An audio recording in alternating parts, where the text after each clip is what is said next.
ये क्या है और एच पैरामीटर के इक्विवेलेंट सर्किट डायग्राम कैसे बनते हैं, वो बनाने के बाद ये आपको समझा दूंगा मैं आज। फिर जैसे कॉमन बेस, कॉमन कलेक्टर और कॉमन एमीटर पढ़ाऊंगा तो इनकी आवश्यकता आपको द्वारा समझाने की नहीं पड़ेगी, सीधा आप यहाँ से डायग्राम को देख के बना सकते हैं। ठीक है, चलो। तो सबसे पहले हम एच पे हेडिंग बनाते हैं, फिर आप इसको समझते हैं, फिर नेक्स्ट टॉपिक पढ़ेंगे। चलो तो स्टार्ट करते हैं। नहीं दिखे तो बताना है ना।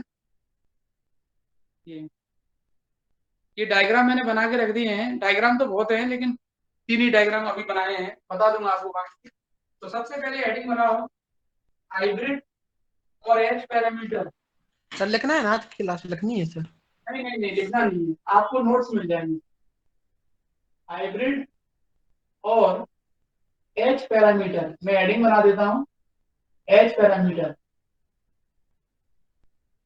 हाइब्रिड हिंदी में भी वही बोलते हैं, हिंदी में वही है, हाइब्रिड और एच पैरामीटर। देख लो, अगर नहीं दिखे तो बताना यार। हाइब्रिड और एच पैरामीटर, हाइब्रिड और एच पैरामीटर। अब इनके ब्लॉक डायग्राम क्या होता है, इक्विवेलेंट सर्किट डायग्राम क्या होता है, वो सारी चीजें बताएंगे, इक्वेशन क्या होती है। ठीक है, आराम आराम से समझना। ये वाला टॉपिक अगर आपको समझ में आ गया तो आगे के 3 डेरिवेशन आपके लिए आसान हो जाएंगे समझना। ठीक है, चलो। तो सबसे पहले हाइब्रिड और एच पैरामीटर। तो हाइब्रिड और एच पैरामीटर में क्या होता है, देखो ये डायग्राम देखो पहले। V1 यहाँ पर इनपुट वोल्टेज है, V1 क्या है, इनपुट वोल्टेज। V1 क्या है, इनपुट वोल्टेज। I1 क्या है, इनपुट करंट। V2 क्या है, आउटपुट वोल्टेज। और I2 क्या है आपका, आउटपुट करंट। और RL क्या है, लोड रेजिस्टेंस, लोड प्रतिरोध। तो ये ट्रांजिस्टर सर्किट होता है, जैसे अपन बनाते हैं ना कोई भी सर्किट डायग्राम आपने बना दिया, ये ट्रांजिस्टर सर्किट है। ठीक है, अब एच पैरामीटर की थ्योरी क्या होती है, एच पैरामीटर में क्या होता है, एच पैरामीटर में इनपुट वोल्टेज, इनपुट वोल्टेज और आउटपुट करंट की जो वैल्यू होती है, इनपुट वोल्टेज और आउटपुट करंट की जो वैल्यू होती है वो फंक्शन होती है किसका, इनपुट करंट और आउटपुट वोल्टेज का। इनपुट करंट और आउटपुट वोल्टेज का, इनपुट करंट और आउटपुट वोल्टेज का, I1 V2। देखो पूरा समझना, आराम से समझा देंगे।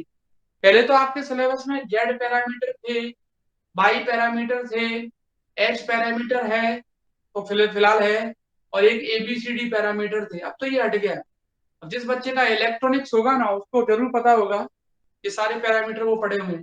जेड पैरामीटर का मतलब इंपीडेंस पैरामीटर, और बाई पैरामीटर भी थे पहले। बाई का मतलब होता है एडमिटेंस, प्रवेश्यता। और एच पैरामीटर का मतलब होता है, वही यूनिट है, फोर्थ यूनिट है, फोर्थ यूनिट, फोर्थ यूनिट है। और एच पैरामीटर का मतलब होता है हाइब्रिड पैरामीटर बोलते हैं इसको। क्यों बोलते हैं हाइब्रिड पैरामीटर, बताएंगे। तो सबसे पहले स्टार्टिंग की थ्योरी में आपको ये लिखना पड़ेगा। पहले तो ये दिखा, नहीं दिख रहा क्या सभी बच्चों को, अगर नहीं दिखा तो बताना। एच दिख पैरामीटर रहा जो है बोलते सर, हैं, दिख रहा है। दिख रहा है। एच पैरामीटर में इनपुट वोल्टेज, देखो जरा ध्यान से, इनपुट वोल्टेज और आउटपुट करंट की वैल्यू। वॉइस भी नहीं आ रही है, आ रही है सर।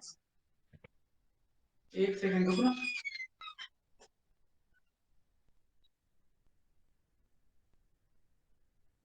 सर जो आपने भी बोला एक बार रिपीट कर सकते हैं?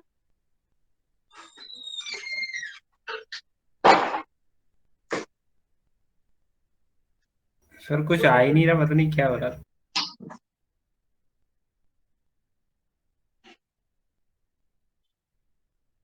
क्या अब नहीं, अभी भी नहीं आ रहा है क्या? सर क्लियर है यहाँ पे तो। सर क्लियर है। सही है, चलो। हाँ दिक्कत है तो बता देना, कोई दिक्कत नहीं है। देखो सर एक बार रिपीट कर पहले, दीजिएगा जो आपने भी बोला। हाँ वो मैं लिख रहा हूँ। हाँ हो रहा होगा, कभी कभार होता है इश्यू तो। अब ये नेट नेट है, इसमें तो कभी कभार चला भी जाता है, कोई दिक्कत नहीं, लेकिन बता भी दिया करो। देखो एच पैरामीटर जो होता है उसमें इनपुट वोल्टेज और आउटपुट करंट की वैल्यू, इनपुट वोल्टेज और आउटपुट करंट की वैल्यू हमेशा in terms of input current and output voltage होती है, या ऐसा बोल सकते हैं एच पैरामीटर में इनपुट वोल्टेज और आउटपुट करंट की जो वैल्यू है वो फंक्शन होती है किसका, इनपुट करंट और आउटपुट वोल्टेज का। स्टार्टिंग की थ्योरी में ये लिखना पड़ेगा आपको। एच पैरामीटर में, हाइब्रिड पैरामीटर में इनपुट वोल्टेज और आउटपुट करंट मतलब निवेशी वोल्टेज और निर्गत धारा। सर सिमिलर होने लगा सर। क्या सर ब्लर हो रहा है, फिर से वीडियो भी कट रही है। अच्छा, सही आ रहा है।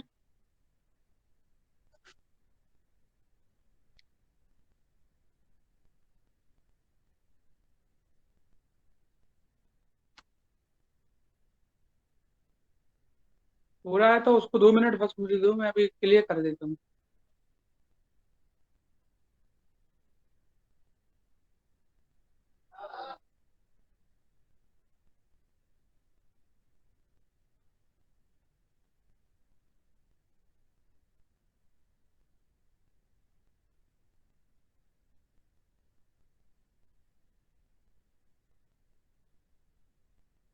अब देख लो, अब नहीं होगा, अगर फिर भी है तो बताना, ठीक है। अब देख लेना, अब सही है सर, अब सही है। ठीक है? और अब दिक्कत आएगी भी नहीं, आप बता दिया करो मुझे तो। सर आप समझा दो तो समझ में ही नहीं आया अभी तक, हमने बड़ा सर ब्लर हो रहा कोई है दिक्कत नहीं है, कोई डिवाइस। दिक्कत नहीं। जो ये तो मैं लास्ट के लिए रामबाण रखता हूँ, इससे कभी दिक्कत ना आए। मैं स्टार्टिंग में सोचता हूँ आए आए, नहीं आएगी तो फिर आपके पास कभी। तो चलो, एच पैरामीटर जो रहता है, एच पैरामीटर में आपको क्या याद रखना है, इनपुट वोल्टेज और आउटपुट करंट की जो वैल्यू है, इनपुट वोल्टेज और आउटपुट करंट की जो वैल्यू है वो इनपुट करंट और आउटपुट वोल्टेज के टर्म्स में प्राप्त की जाती है। निवेशी वोल्टेज और निर्गत धारा का मान हमेशा निवेशी धारा और निर्गत वोल्टेज के पदों में प्राप्त किया जाता है। इनपुट वोल्टेज और आउटपुट करंट की वैल्यू हमें जो प्राप्त होती है वो किसके टर्म्स में प्राप्त होती है, input current and output voltage के टर्म्स में। और इसमें ऐसा कुछ भी नहीं है, आप ऐसे भी लिख सकते हो कि इसमें इनपुट वोल्टेज और आउटपुट करंट की जो वैल्यू होती है वो फंक्शन होती है किसका, इनपुट करंट और आउटपुट वोल्टेज का। मैंने कुछ बोला ही नहीं है इसमें, मैंने तो देख के बोल दिया है कि V1 और I2 जो होता है वो फंक्शन होता है I1 और V2 का। किस किस का फंक्शन होता है, I1 और V2 का, I1 और V2 का। कौन, V1 और आउट I2। अब V1 क्या है सबको मालूम है यार, वो डायग्राम बना हुआ है, इनपुट वोल्टेज है। I2 क्या है सबको मालूम है, आउटपुट करंट है। I1 क्या है, इनपुट करंट है। और V2 क्या है, आउटपुट वोल्टेज है ना, ये तो सबको मालूम है, ठीक है। तो ये भी अब हम लिखेंगे कैसे, इसको जरा ध्यान से देखना। एक बार इसका दिक्कत देगी फिर वापस समझ में आने लगेगा। तो देखो कैसे लिखते हैं, dV1 बराबर, कैसे लिखेंगे, dV1 बराबर, लिखने का तरीका देखो कैसे लिखते हैं। dV1 बराबर क्या लिखते हैं, डेल्टा V1 अपॉन किस किस का फंक्शन है, I1 का और V2 का। किस किस का फंक्शन है, I1 का और V2 का। तो डेल्टा V1 अपॉन में डेल्टा I1, I1 के रिस्पेक्ट में डिफरेंशियल कर दिया, कांस्टेंट क्या रहेगा, V2। जितना यहाँ आता है उतना ही यहाँ आता है। बताओ ये चीज समझ में आई कि नहीं आई। अच्छा एक चीज आपको मालूम है, मैंने आपको बताया था, सेकेंड ईयर में भी बताया था, फर्स्ट ईयर में भी बताया था कि अगर कोई कांस्टेंट लगता है तो डेल्टा आता है, अगर कोई कांस्टेंट लगता है तो डेल्टा आता है, और अगर कांस्टेंट नहीं लगता है तो डी आता है। अगर कांस्टेंट नहीं लगता है तो क्या आता है, डी आता है। जैसे यहाँ देखो, यहाँ देखना, जैसे मैंने कांस्टेंट लगा दिया, पहले इस स्टेप को क्लियर कर दूं, कांस्टेंट लगा दिया तो ये डेल्टा रहेगा। तो अगर मैं कांस्टेंट को हटा दूं तो ये क्या बन जाएगा, डी बन जाएगा। अगर मैं कांस्टेंट को हटा दूं तो क्या बन जाएगा, डी बन जाएगा।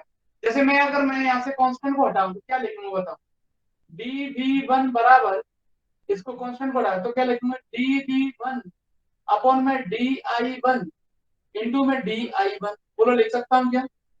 जैसे ही कांस्टेंट को मैंने हटाया तो डेल्टा जो होगा वो डी में कन्वर्ट हो जाएगा, dI1 से dI1 कट जाएगा, dV1 बराबर dV1 आ गया। बोलो आया कि नहीं आया। कांस्टेंट अगर लगा रहता है तो ये माइंड में बिठा लो, डेल्टा आता है, और कांस्टेंट जैसे ही हट गया तो डेल्टा किस में कन्वर्ट हो जाता है, डी में कन्वर्ट हो जाता है। ये सबको मालूम है, ये पहले भी कर चुके हैं अपन सेकंड ईयर में जब मैक्सवेल इक्वेशन पढ़ी थी तब ये। तो अब मैं इसको क्या लिखने वाला हूँ, v किसका फंक्शन है, I1 का V2 का। तो देखो कैसे लिखते हैं, मैंने क्या किया, v का डिफरेंशियल किया किसके रिस्पेक्ट में, I1 के रिस्पेक्ट में। कांस्टेंट क्या रहेगा, v2। क्या रहेगा, v2। जितना यहाँ आता है उतना ही यहाँ आता है। अब ब्रैकेट के बाहर आएगा तो d आएगा यार, सबको मालूम है d आता है। प्लस अभी v का डिफरेंशियल किसके रिस्पेक्ट में होगा, v2 के। तो क्या लिखा जाएगा, delta v1 upon delta v2। Constant क्या रहेगा इस बार, I1। जितना यहाँ आया है उतना ही क्या यहाँ पर आता है, dv2। ब्रैकेट के बाहर d आता है। एक बार फिर बताता हूँ, जैसे इसको लिख रहा हूं मैं, तो क्या लिखूंगा, di2 बराबर, ये फॉर्मूले रहते हैं एक तरीके से। di2 बराबर किसका फंक्शन है, I1 का। किसका फंक्शन है, I1 का। तो पहले किसके रिस्पेक्ट में डिफरेंशियल होगा, मान लो I1 के रिस्पेक्ट में किया आपने, ये I1 है। तो क्या लिखा जाएगा बोलो, delta I2 upon delta I1। I1 के रिस्पेक्ट में हो गया तो कांस्टेंट क्या रहेगा, v2। आपको मालूम है पार्शियल डिफरेंशियल I1 के रिस्पेक्ट में होगा तो कांस्टेंट क्या रहता है, v2। फिर जितना यहाँ उतना यहाँ आता है, तो यहाँ लिखते हैं di1 प्लस अभी डिफरेंशियल I2 का किसके रिस्पेक्ट में होना है, v2 के। तो क्या लिखा जाएगा, delta I2 upon delta v2। Constant क्या रहेगा इस बार, I1 कांस्टेंट रहेगा। और यहाँ जितना आया है उतना यहाँ आएगा, तो क्या लिखते हैं dv। कोई दिक्कत है क्या, डिफरेंशियल क्या है इसका, dv1। v किसका फंक्शन है, I1 और I2 का, तो v का डिफरेंशियल I1 के रिस्पेक्ट में होगा और v2 के रिस्पेक्ट में होगा। जब I1 के रिस्पेक्ट में होगा तो v2 कांस्टेंट रखना है, जब v2 के रिस्पेक्ट में होगा तब I1 कांस्टेंट रखना है। और जितना यहाँ आता है उतना ही यहाँ आता है, आपको मैंने अभी अलग से समझाया था। तो लेकिन यहाँ डेल है तो यहाँ d आएगा ब्रैकेट के बाहर, ये होता ही हमेशा।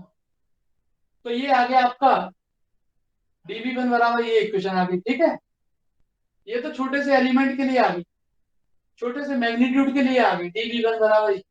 अगर आप ये मान लो, क्या मान लो, आपने मान लिया कि जो dv1 है वो आपका v1 है। ये छोटे से मैग्नीट्यूड के लिए, बड़े से मैग्नीट्यूड के लिए निकालने जा रहे हैं, किसके लिए, बड़े से मैग्नीट्यूड के लिए। तो कैसे निकालेंगे, ये तो छोटे से मैग्नीट्यूड के लिए हो गया। मान लो बड़े मैग्नीट्यूड के लिए निकाल रहे हैं तो dv1 को आप v1 मान सकते हैं। v1 बराबर, बच्चों ये जो वैल्यू आप देख रहे हो इसको हम बोलते हैं h11। क्या बोलते हैं, h11। मैट्रिक्स में पढ़ा होगा मैं। देखो मैंने क्या क्या मान लिया, dv1 को मैंने मान लिया v1, ये तो h11 होता है, फिक्स है। ये di1 को मैंने मान लिया I1 प्लस 11 के बाद क्या आता है, इसको क्या बोलेंगे, h12 होता है, मैट्रिक्स में आपने पढ़ा होगा। 11 फिर 12। dv2 को मैंने क्या मान लिया है, v2 मान लिया है। ये छोटे से मैग्नीट्यूड के लिए, बड़े मैग्नीट्यूड के लिए निकाल रहे हैं। तो di2 को क्या मानेंगे आप, I2 मानेंगे। h11 हो गया, 12 हो गया, अब 21 हो गया, 21। ये क्या लिखेंगे, I1 लिखा जाएगा। प्लस फिर क्या आता है आपका 22 आता है। फिर इसको क्या मानेंगे अपन, v2 मान लेंगे। समझ में आया कि नहीं आया, dv1 को, di1 को, dv2 को, di2 को, इन सभी को मैंने क्या मान लिया, dv1 को v1 मान लिया, di2 को I2 मान लिया, di1 को I1 मान लिया और dv2 को v2 मान लिया। ये h11 है, ये h12 है, 21 है, 22 है। मैट्रिक्स फॉर्म में लिख के दिखाता हूँ, देखो आप ऐसे आपने देखा होगा, मैट्रिक्स फॉर्म में थोड़ा ऊपर कर दूं, देखो ऐसे देखा होगा। जैसे इसको मैं मैट्रिक्स फॉर्म में लिखूं तो कैसे लिखता हूँ, v1 I2 बराबर क्या लिखूं बताओ, कैसे लिखते हैं मैट्रिक्स फॉर्म में, h11 h12 h21 h22।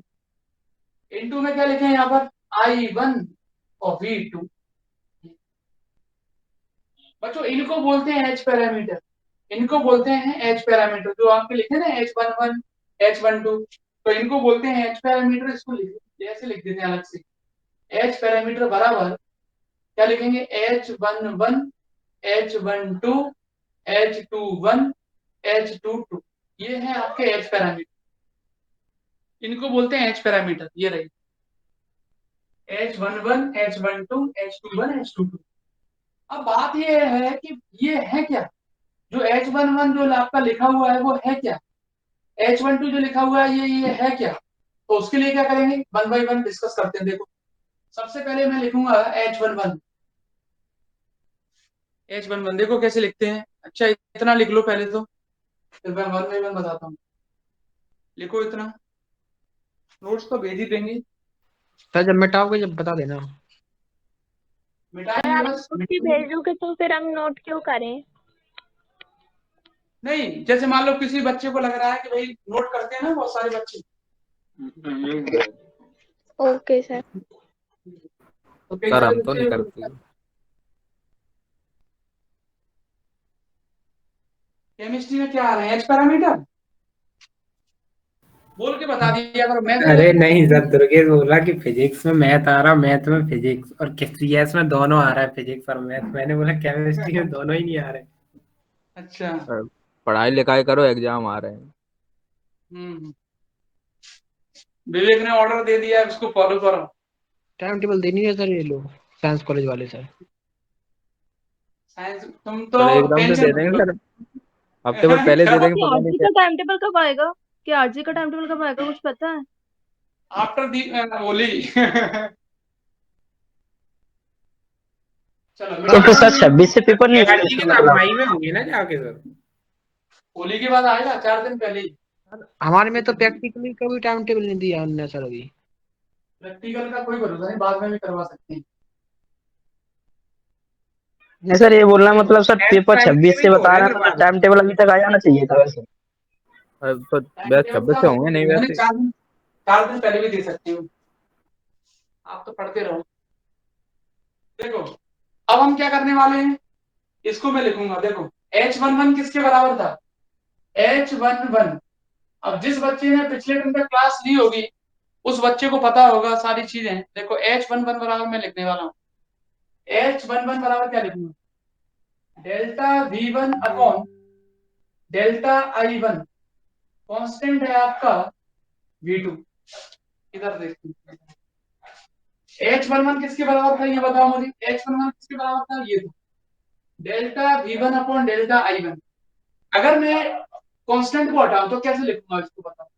dV1 लिखूंगा, कांस्टेंट हटता है तो डेल्टा D में कन्वर्ट हो जाता है, और dI1। अब बच्चों dV1 को आपने क्या माना था, V1 माना था, और dI1 को आपने क्या माना था, I1 माना था। अब बताओ क्या कोई इसका नाम नहीं बता सकता। H11 बराबर V1 अपॉन I1, और V1 अपॉन I1 मैंने पिछले दिन में आपको बताया था, इसको बोलते हैं R1 होगा सर। Input impedance. बोलो बोलते हैं कि नहीं बोलते हैं, यस सर। निवेशी प्रतिबाधा, इनपुट इम्पीडेंस, निवेशी प्रतिबाधा, निवेशी प्रतिबाधा। इसको हटा देता हूं, ये मैंने नोट बना के लिखवा दिया था पिछले दिन में। अब आते हैं सेकंड नंबर पर। देखो सेकंड में, सेकंड क्या है आपका, ये इसको क्या बोला है आपने, H12। तो H12 बराबर क्या लिखा है बताओ, delta V1 upon delta V2। Delta V1 upon delta V2, constant क्या है आपका, I1। कांस्टेंट क्या है, I1। अब मैंने कांस्टेंट को हटाया, कांस्टेंट को हटाएंगे तो आप सीधा सीधा समझ जाओगे कि dV1 अपॉन dV2 आ जाएगा। कांस्टेंट हटता है तो डेल डी में लिख सकते हो डेल को। अब dV1 को आपने क्या माना है, V1। dV2 को आपने क्या माना है, V2। बोलो कौन बताएगा V1 अपॉन V2 को क्या बोलते हैं, बताओ। ये तो हो गई निवेशी आउटपुट प्रतिबाधा, क्या बोलते हैं आउटपुट इसको? इम्पीडेंस। और बताओ, इसको तो बोलते हैं निवेशी प्रतिबाधा, input impedance. V1 upon V2 को क्या बोलेंगे, बताओ जल्दी से, कौन बताएगा। अरे यार V1 upon V2 reverse wise में पोटेंशियल। नहीं, क्या होता है, धारा लाभ, पश्च धारा लाभ। पश्च धारा लाभ। वेरी गुड, धारा लाभ नहीं, voltage, voltage, reverse voltage gain. पिछले दिन में बताया था यार, V2 अपन V1 को क्या बोलते हैं, forward voltage gain, forward current gain. बताया कि नहीं बताया। V1 अपन V2 को बोलेंगे रिवर्स वोल्टेज गेन। अगर V2 अपन V1 होता तो फॉरवर्ड वोल्टेज गेन हो जाता, याद रखो। V2 अपन V1 हो जाता तो क्या हो जाता, फॉरवर्ड वोल्टेज गेन हो जाता। और V1 अपन V2 है तो reverse voltage gain, first voltage लाभ। मैंने पिछले दिन में करंट के लिए लिखवा दिया था। ये आपके दो हो गए। अब आते हैं तीसरे पर। तीसरा वाला क्या है आपका, फिर से देखते हैं कौन बच्चा बताएगा, पहले तो लिख देते हैं फिर बताना। पिछले टर्म का इसलिए तो नोट लिखवाए थे मैंने, delta I two upon delta I one, तो यहाँ लिखेंगे H21 बराबर H21 बराबर क्या लिखा है, delta I two upon delta I one. Constant क्या है आपका V2, इसको क्या लिखा जाएगा, डी के टर्म में कैसे लिखेंगे, D I two upon D I one बराबर, इसको लिखेंगे I two upon I one. कौन बताएगा क्या बोलते हैं इसको, forward current gain. Forward current इसको बोलते हैं फॉरवर्ड करंट और गेन, मैंने शॉर्ट में लिख दिया फॉरवर्ड करंट गेन। अग्रधारा लाभ, अग्रधारा लाभ लास्ट रह गया आपका, चलो इसको मिटा देता हूं मैं, ये del I two upon del V two रह गया, तो del I two upon del V two, देखो क्या लिखेंगे उसको, del I two upon del V two, तो यहाँ लिखा हुआ है del I two upon del V two, H two two की वैल्यू थी एच टू टू बराबर del I two upon del V two, V two था क्या, कांस्टेंट कितना था, यही था क्या, क्यों कांस्टेंट क्या था, लास्ट वाला क्या था, डेल आई टू अपॉन क्या था, del V two, del V two, और वी टू कांस्टेंट था, वी टू कांस्टेंट था, क्या लिखेंगे इसको बताओ, D I two upon D V two बराबर क्या लिखेंगे, I two upon V two. कौन बताएगा इसका नाम क्या है बताओ, बोलो, I two upon V two क्या नाम था इसका, I two upon V two का, बोलो, I upon V current upon voltage क्या होता है, output admittance, admittance. Output admittance, admittance. निर्गत प्रवेश्यता, इसको बोलते हैं निर्गत प्रवेश्यता, निर्गत प्रवेश्यता आउटपुट एडमिटेंस। सबको याद करना है आपको, इसलिए तो मैंने नोट बना के लिखवा दिया था, तो ये सारे नाम हो गए, तो ये एच पैरामीटर का बेसिक हो गया। बताओ कोई दिक्कत हो तो पूछ लो, इसमें किसी भी स्टेप में समस्या आए तो सर स्क्रीन ब्लर हो गई है। हाँ सर, हमारे में भी अच्छा। हो गई, हमारे में भी हो गई सर। तो सर ये नीचे दो डायग्राम बने हुए, डायग्राम नहीं बनाना है आपको अभी, सर ऐसा क्यों है सर, मोबाइल में नहीं हो रहा है सर ब्लर, लैपटॉप में ब्लर हो रहा है सर। हाँ सर, हाँ यहाँ सर, पे भी क्लियर है बिल्कुल। मेरे में भी से ब्लर हो रहा है सर, मैं लैपटॉप में पकड़ रहा हूँ उसकी। लैपटॉप में ब्लर हो रहा होगा, हो सकता है। अब देखो लैपटॉप में हो रहा था, मोबाइल में नहीं हो रहा था। तो मेरा सही है सर, क्रिस्टल क्लियर। तो जॉन में नहीं, आप वहां से ले ले। सर मोबाइल में भी हो रहा है सर। अब देखो कई सर बच्चों का हो रहा सही है आ रहा ब्लर, है, सर फिर से हो रहा है। कई बच्चों का सही आ रहा है, कई बच्चों का ब्लर हो रहा है। तो वो एग्जिट करके डिजाइन कर लो। सर हमारे में तो सर पता नहीं सर क्या है सर, एग्जिट एग्जिट से कुछ नहीं हो रहा सर, लेकिन ये है कि मोबाइल में एकदम बिल्कुल गति एचडी आ रहा है सर, लैपटॉप में नहीं आ रहा। देखो अगर कोई दिक्कत तो बताओ।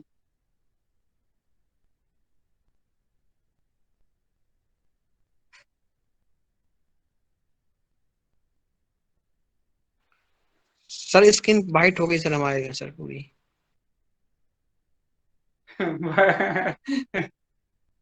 आज नेटवर्क आ नहीं रहे, पता नहीं क्या, रिचार्ज तो है ना मेरा, मुझे पता नहीं है। सर रिचार्ज कराया सर। फिर भी सोच रहा हूँ रिचार्ज कराया था, नहीं कराया था रिचार्ज तो है।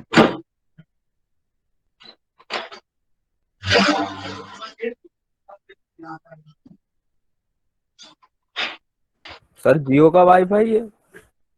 नहीं एयरटेल का है, अभी देख लो अगर कोई दिक्कत है तो बताओ। सर ये आपके में प्रॉब्लम नहीं है सर, ये यहीं का सर्वर ही इशू है, किसका, गूगल वालों का। आइन बुद्धू बच्चों का ही कर रहा है। नहीं सर बच्चों को नहीं, इसलिए एप्लीकेशन को यूज कर रहे हैं ना, इसमें से ही हो रहा है इससे दिक्कत। ऐसे मोबाइल में सर एचडी आ रहा है, लैपटॉप में नहीं आ रहा। अच्छा अच्छा, अब बताओ, अब तो आप सही आ रहा है कि नहीं आ रहा है, जी बताओ। ये सर अभी तो सही आ रहा है सर, फिर आगे पता नहीं है। सर आप चलने जैसे दो। उठाते हैं वैसे ही ब्लर होने लगता है सर। अच्छा चलो अभी तो देख लो। अब ये इसको आपको समझ में आ गया, delta V1 upon delta I1, V2 constant है, इसको हम कांस्टेंट को हटाएंगे तो dV1 अपॉन dI1 आ जाएगा, V1 अपॉन I1 लिखेंगे। इसको इनपुट इम्पीडेंस बोला जाता है। क्या बोलते हैं? Input impedance. और ऐसे ही अगर हम क्या करते हैं H12 बराबर निकालते हैं तो मैंने बताया था H12 की वैल्यू ये रहती है, इसको D की फॉर्म में ऐसे लिखते हैं, V की फॉर्म में ऐसे लिख देते हैं, क्योंकि आपने dV1 dV2 को क्या माना है? V1 V2 माना है, तो इसको रिवर्स वोल्टेज गेन बोलते हैं, फर्स्ट धारा लाभ। H21 को क्या बोलते हैं? Del I2 upon del I1 होता है, इसको D की फॉर्म में ऐसे लिखते हैं I2 अपॉन I1, तो इसको फॉरवर्ड करंट गेन बोलते हैं, अग्र धारा लाभ। ये सब लिखवा चुके हैं, तो ये सारी चीजें हो गई बेसिक। बताओ, मिटा दो इनको। अब आते हैं डायग्राम पर।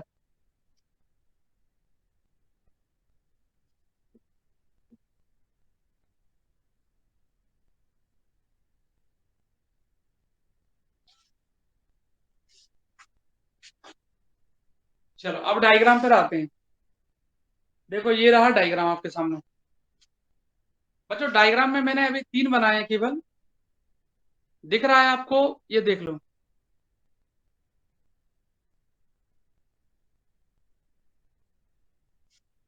देखो डायग्राम में एक बेसिक डायग्राम है आपका, ये तो मैंने बता दिया था आपको।